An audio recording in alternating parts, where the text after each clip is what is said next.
Hey baby mama, today I'm going to share a little bit about my birthing story. So we planned for a home birth. When I first found out that I was pregnant, I actually thought, okay, I'm going to do this in hospital. I never had a clue that I could even do it at home. I thought that was kind of like old school and dangerous. And it wasn't until I spoke to a friend of mine and she told me she had both of her births at home, and it really opened a door for me, and I just went down the rabbit hole and discovered so much about the business of birth. I'll say that because it was an amazing documentary. If no one's watched it, the business of giving birth, I think it is.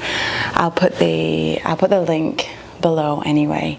But that really was an eye-opener for me to see how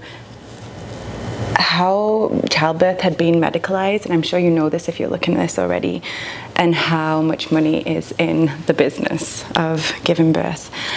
And I've always been into holistic therapy, and I knew deep down that I was able to give birth. My body is able to give birth. That's the purpose of it. In my eyes, I have a womb and I can birth a child. So I really took the ignorance that I had, and I shed light on it by getting as much information as I could. I listened to so many podcasts. Indie Birth podcast was one of my favorites, and I learned about the body. I learned about the emotions that can come up, the mental blocks that may arise. All the aspect, anything that I had a fear about, I really went deep into it to find out how I could really take on that challenge with me and my partner. And it was funny because we realized, we were in France at the time, and we realized that we needed to move. My partner's Canadian and his visa was running out, and I was going to have to leave behind the yoga retreat that I spent 7 years working on, because this family energy, this dynamic between us was not working in France. And I was looking up midwives, and it came up as a midwife in Costa Rica, Mama Sol it was. And Elon was meditating at the time, and when I went up to see him, he said, why don't we go to Costa Rica? And I was like, that is so bizarre, because I've just been looking at it online. Like, it was such a synchronicity. So we contacted Mama Sol, and they said that they would help us with the birth. Now, we arrived in Costa Rica, and we came to Santa Teresa, and we met an amazing woman called Honey, who had been a midwife for many, many, many years. And she had supported women with home births, and she said to us, you can do it on your own, you don't need anybody. And we thought, do we have to really travel across the country and stay somewhere which isn't our home for a month, because it was away from Santa Teresa? Could we do this on our own? And also, we didn't know if we were staying. There were so many unknowns. And so with all the research I did and the home education and really connecting to mothers all around the world, I thought, yeah, we can do this. And I really took my fears straight on, like head on. I was like, all right, so I'm afraid that the umbilical cord will get tied around her neck, and what do we do? And then I found out so much information that that's kind of common, actually. And I watched a video with a baby with the umbilical cord wrapped around the head like 6 times. And the mother untangled it, and I was like, wow, that's amazing, that's amazing. And then a breech birth was another thing that came up. Pretty much everything came up that I looked into. And and I saw mothers giving birth breech, and I was like, wow, this is incredible. And my whole idea on inducing birth changed. So like, just let the baby wait, let them have their time to come out. And of course, I am not against the hospitals.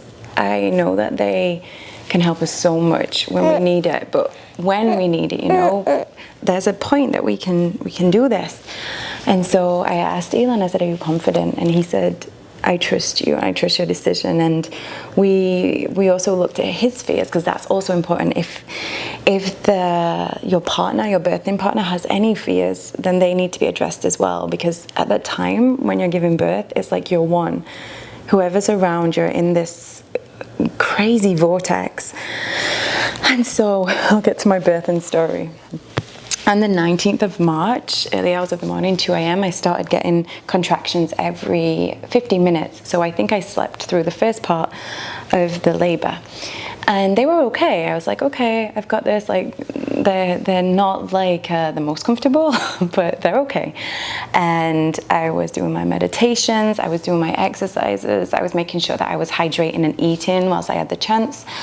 And I was connecting to all the things that I had done leading up, which was a lot of deep meditations, connecting to this part of my journey, and to Araya, to ask her, is she okay? Like, are you okay in there? Do you need anything? How can I help you? And anyway, 28 hours later, let's go to 24 hours, maybe 22 hours, the contractions started to get more intense. And actually it was before that, because I was actually able to sleep through a little bit of it. Actually, Elan was giving me massages and I was able to sleep and eat, but I was getting woke up by the contractions. And yeah, I was like, okay, she's coming. Around, I would say 22 or 24 hours, I kind of lost, yeah, it's a bit of a blur, but they started to get really, really intense. And on reflection, what happened was I was getting tired. I was getting really tired, and I saw it as this opening for all of my insecurities and fears and past experiences that hadn't been healed to come through. And I spoke to many mothers about this, and they had the same experience where memories were coming up, or these sudden fears or anxieties. And my experience was this: I was passing out because I was exhausted. So when I had no contractions, I was having hallucinations about things that happened in my past. And I was waking up and I was saying things to do with this hallucination and past experience. And then I was passing out again. And I was coming round with the contraction, which was becoming painful because I wasn't breathing properly. And in that moment, I was like, I should. I know we shouldn't say that, should say that. But I realized how important the breath is. And given this time again, I would definitely anchor in the breath more before the birth, before the labor. And so, because I wasn't breathing properly, my womb wasn't getting oxygenated, my uterus wasn't getting oxygenated, and that means that every time there was a contraction, there wasn't oxygen flooding to this place, and which means it wasn't able to take away any byproducts. So the contraction against the lack of oxygen, against these fears that were coming through, were causing me to contract more and was creating pain. Yeah, it was painful. And there was a point, and I was like, I can't do this. Like, she's gonna have to stay in there. And so I put my fingers inside to feel, and I could feel her, and she was like, I could put my fingers up to my knuckles and I could feel, I'm like, okay, she's coming, like, we've totally got this. And then she dropped and she was down into the middle of the finger, and I was like, okay, she's coming, I get to meet my baby. And she didn't come. 4 hours later. And right now I'm losing all the information that I ever had. Elan only knew what he knew from me, and we were Googling things like, okay, what's next? And in that moment I was like, where's my midwife? So I'm telling you this story as I go along to give you all sides, because all I looked at was gentle births, and I expected myself to just squat down and she would just flow out. I was like, I know my body, I've totally got this. But you don't know what's going to come up in them moments, and you need someone to anchor you down. And Elan was going through the same things as I was going through. And so, yeah, I was screaming, and I'm sure the neighbors heard, and I'm sure like the other side of the world heard. And I said, I need help. So we called for the ambulance, and in 20 minutes they was here, and it felt like the longest time in the world. And every contraction was so painful. And yeah, I think when I go back to my memory, it's kind of blurred now, and I don't feel the same as I did, which is why I would probably have another baby straight away, which is one thing that I said I wouldn't do during that time. And we got to the emergency clinic, which was like 20 minutes away. And, you know, in 15 minutes, she arrived. As soon as I felt a safety there, and they were like You have to breathe. The doctor looked me in the eyes and said, stop screaming and breathe. And so this scenario was everything that I didn't want, laid on my back with a doctor telling me what to do, not really empathizing with what I was going through. But I needed that tough love in that moment, and to be told to breathe because your baby needs oxygen. You're like, yes, okay, I gotta breathe. I gotta do this. I gotta do it. I gotta do it, baby. So I did, and there was this, so when I finally surrendered, I felt the need to push. And I was like, okay, this is the first time this has happened. I feel the need to push. And I pushed, and as soon as I did, it was like there was no going back. She just, well, the energy went through me. It was like, honestly, universal energy from the top of the head, sucking out, pulling out, and I just like surrendered into it.